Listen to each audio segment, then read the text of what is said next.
Hello everyone, welcome back to another video. Last video में मैंने आपको अपने प्रीलिम्स के स्कोर्स बताए थे और ये बताया था कि मैंने कैसे कैसे प्रिपेयर किया था। तो इस वीडियो में हम बात करेंगे कि मैंने किन किन सोर्सेज से प्रिपेयर किया था। मैं सोर्सेज डिटेल में बताऊंगा मैंने कहाँ कहाँ से क्या क्या टॉपिक्स प्रिपेयर करे थे और किस किस सब्जेक्ट के क्या क्या टॉपिक्स प्रिपेयर करे थे। तो स्टार्ट करते हैं वीडियो को। सबसे पहले इंग्लिश सेक्शन जो आपके सामने ओपन होता है, इंग्लिश में जो मेरी मेजर प्रिपरेशन थी वो निमिषा बंसल मैम ने ही करवाई थी।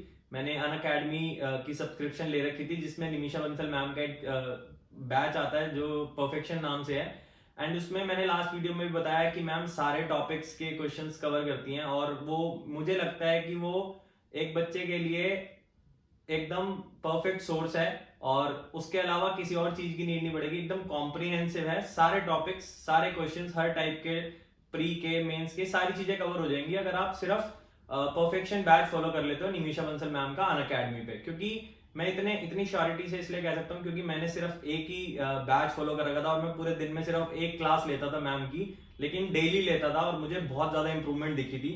लास्ट वीडियो में मैंने ये भी बताया था कि अगर किसी पर्टिकुलर टॉपिक पे आपको दिक्कत है इंग्लिश में तो कैसे प्रिपेयर करोगे। कुछ टॉपिक्स होते हैं जिसमें मोस्टली बच्चों को प्रॉब्लम होती है, वो होते हैं इंग्लिश में पैराजम्बल्स और एक होता है एरर डिटेक्शन, जिसमें बहुत ज्यादा बच्चों को प्रॉब्लम होती है, एरर भी आते हैं और अटेम्प्ट भी नहीं कर पाते। तो एरर डिटेक्शन के लिए मैं बताता हूँ कि निमिषा बंसल मैम का ही यूट्यूब चैनल है, उस पर वो अचीवर सीरीज के नाम से या फिर एरर डिटेक्शन के नाम से उन्होंने वीडियोस डाल रखी है, पूरी सीरीज डाल रखी है, आप उसको देख सकते हैं एरर डिटेक्शन में अगर आपको प्रॉब्लम आती है तो। और रही बात पैराजंबल के क्वेश्चंस की, पैराजंबल का तो मेरा खुद का केस था, मुझे खुद पैराजंबल में प्रॉब्लम होती थी। लेकिन जैसे मैंने बैच बताया परफेक्शन बैच मैम का, तो परफेक्शन बैच में वो पैराजंबल के क्वेश्चंस इंक्लूड करके कराती थी। और अगर उनको लगता था कि 3-4 क्लासेस या 5-6 क्लासेस में रेगुलरली वो कराना चाहें तो वो अगर किसी मतलब बच्चों की डिमांड आ रही है कि उन्हें पैराजंबल में दिक्कत है तो मैम लगातार 5-6 क्लासेस में पैराजंबल करा देती थी। तो अगर आप डेडिकेटेडली उस बैच को फॉलो कर लोगे, परफेक्शन बैच को, तो मुझे नहीं लगता इसके अलावा आपको किसी और चीज की नीड पड़ेगी। तो ये इंग्लिश का ओवरऑल सारी चीज हो गई जो मैं प्रिपेयर करता था जिन सोर्सेज से, और जो बेस्ट सोर्सेज आप प्रिपेयर कर सकते हो। अगर आपको YouTube पे अचीवर सीरीज देखनी है एरर डिटेक्शन के लिए तो आप वो भी देख सकते हो मैम की। एंड अगर इसके बाद आपको प्रैक्टिस खुद करनी है तो अड्डा अड्डा 247 के नाम से यूट्यूब चैनल है, उस पर भी वो मॉक की प्रैक्टिस कराते हैं। फॉर एग्जाम्पल इंग्लिश में 30 क्वेश्चन आते हैं 30 मार्क्स के, तो वो पूरा एक 30 क्वेश्चन का सेक्शनल मॉक जिसे आप कह सकते हो उसको सॉल्व कराती है मैम। मुझे मैम का नाम याद नहीं आ रहा बट वो यूट्यूब पे कराती है, सीरीज चल रही है उनकी तीनों सब्जेक्ट की। इंग्लिश की भी मैम अलग कराती हैं, मैथ्स और रीजनिंग के अलग सर पूरी सीरीज सॉल्व कराते हैं। तो इससे आपका इंग्लिश का मुझे नहीं लगता इसके अलावा और आपको कुछ करने की नीड पड़ेगी।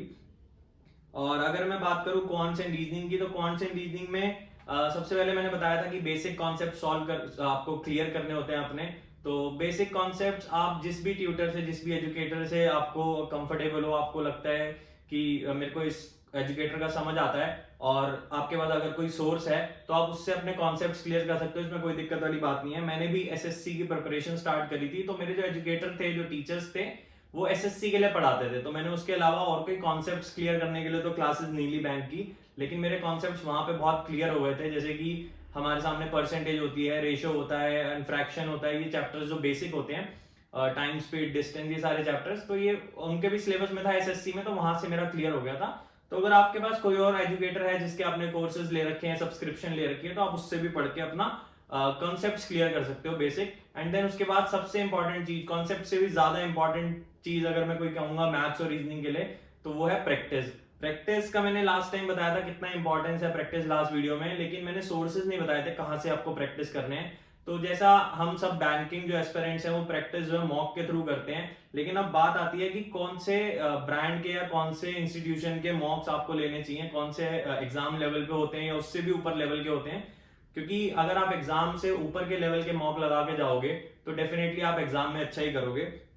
तो 2 मॉक जो मैं खुद फॉलो करता था, और ये ऐसा नहीं है कि मैंने अपनी बिगनिंग से फॉलो करे हैं, मैंने पहले जो जो मॉक्स मेरे सामने है, लाइक टेक्स्ट बुक का मॉक था, अड्डा के मॉक्स थे, ये मैंने ट्राई करे, लेकिन कहीं ना कहीं अगर मैं देखूं तो मुझे रिजल्ट नहीं मिला, क्योंकि इन सब के मॉक्स मुझे इतने अच्छे नहीं लगे, टू बी वेरी फ्रैंक।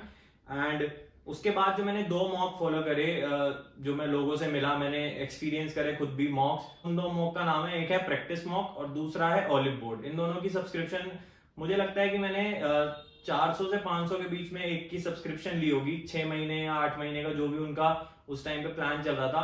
तो इन दोनों के जो मॉक्स थे, इनमें आपको सारे बैंकिंग के मॉक्स मिल जाएंगे, एसबीआई, आईबीपीएस, आरबीआई का, आईबीपीएस के, आरआरबी वाले, सारे अलग अलग तरीके के मिल जाएंगे मॉक्स।